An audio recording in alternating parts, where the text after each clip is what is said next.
Assalamualaikum warahmatullahi wabarakatuh. Kami dari kelompok 3 mata kuliah Manajemen dan Resolusi Konflik Studi Agama-Agama akan mempresentasikan materi kami, yaitu mengenai konflik menurut budaya Jawa dan Islam, teori Clifford Geertz pada tradisi Satu Syuro atau Muharram. Anggota kelompok kami ada Adinda Maharani Laila Putri Warma, Firdausi Nuzula, Wahyu Ramadan, Nilna Hidayatul Ummah, dan Zahwa Berliana Irmanda.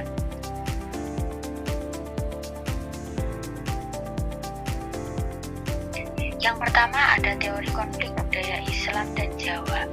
Teorinya dalam buku The Religion of Java yang didasarkan pada stratifikasi yang ia lihat pada tanah Jawa.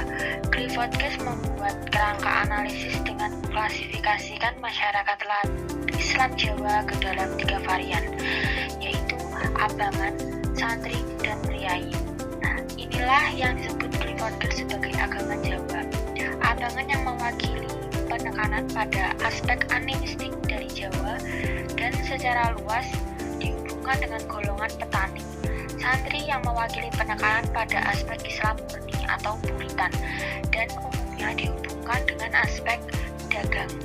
Kemudian ada priai yang menekankan pada aspek-aspek Hindu dan dihubungkan dengan elemen birokratik. Semuanya merupakan 3 sub-tradisi utama dalam masyarakat Jawa. Sedangkan konflik dalam pandangan Islam dapat dijelaskan dalam surat Al-Hujurat ayat 13 yang artinya, "Hai manusia, sesungguhnya kami menciptakan kamu dari seorang laki-laki dan seorang perempuan dan menjadikanmu berbangsa-bangsa dan bersuku-suku supaya kamu saling kenal-mengenal." Dapat kita pahami bahwasanya tujuan dari terjadinya konflik karena Allah Subhanahu wa Ta'ala menciptakan keseimbangan antara jumlah manusia dan kemampuan alam untuk menyediakan kebutuhan manusia, serta menciptakan persaingan dalam berpikir untuk mengembangkan kehidupan manusia menjadi lebih baik.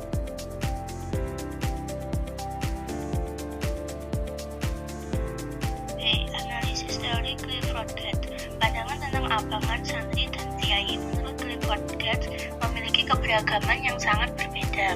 Yang pertama, abangan merupakan suatu kelompok yang mempertahankan dan mempercayai tradisi yang sudah ada sejak nenek moyangnya.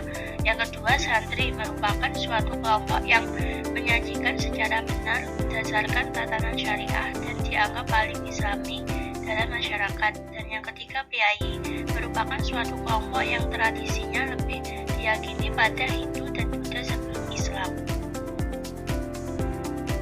Baik, selanjutnya kita akan membahas tentang contoh kasus dari teori Clifford Geertz pada kegiatan Satu Syuro atau Muharram di Kota Kediri.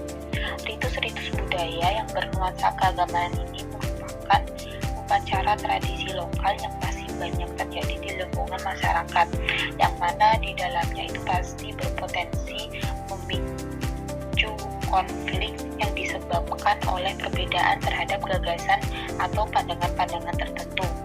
Tradisi Satu Syuro ini masuk dalam wilayah ideologis paham keagamaan yang ekstrim, maka dari itu perlu mencari ruang kebersamaan di masyarakat supaya potensi konflik ini tidak membesar dan merugikan masyarakat.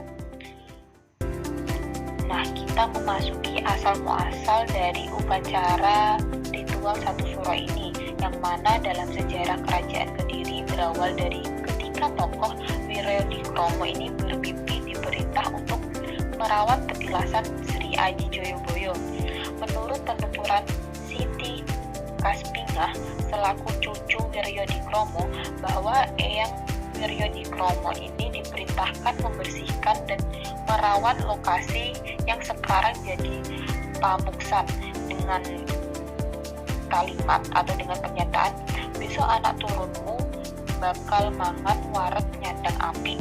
Nah, kalimat yang disampaikan dalam mimpi itu dipercaya suara dari Sri Aji Joyoboyo, kemudian menyebar kepada masyarakat luas dan menjadi cerita dari mulut ke mulut yang melegenda, dan sekarang tempat itu menjadi monumen spiritual masyarakat.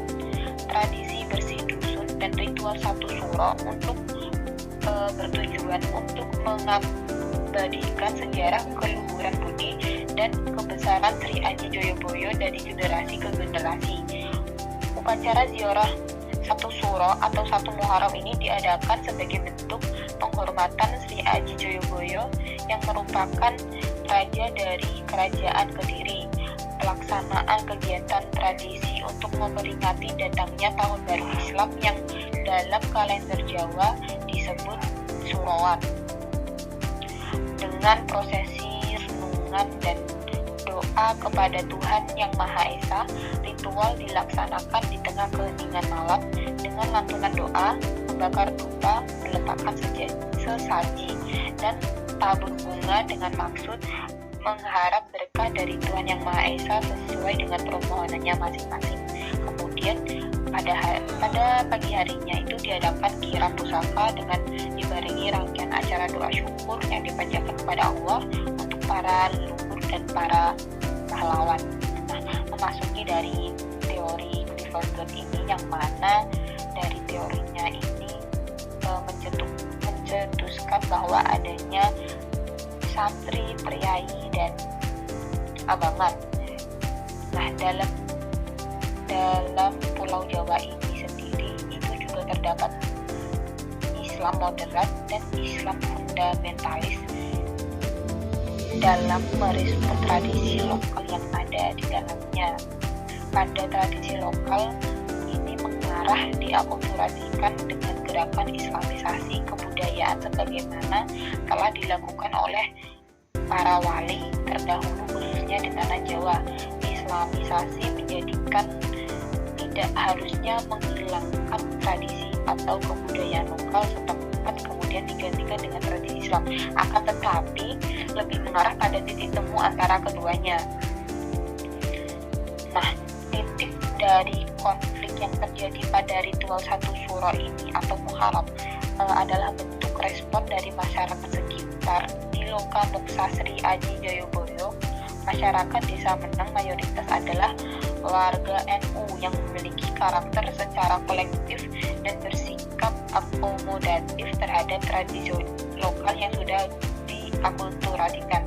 Selain warga NU, ada masyarakat abangan, ada warga Muhammadiyah, ada pengikut Salafi, dan ada masyarakat non-muslim.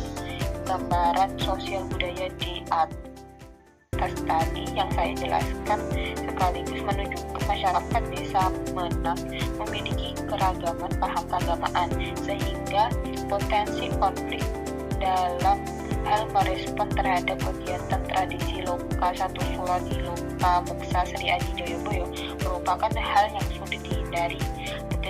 Pelestarian tradisi untuk menghormati kepada leluhurnya di kalangan warga NU itu merupakan modal untuk mempertahankan keberlangsungan tradisi lokal.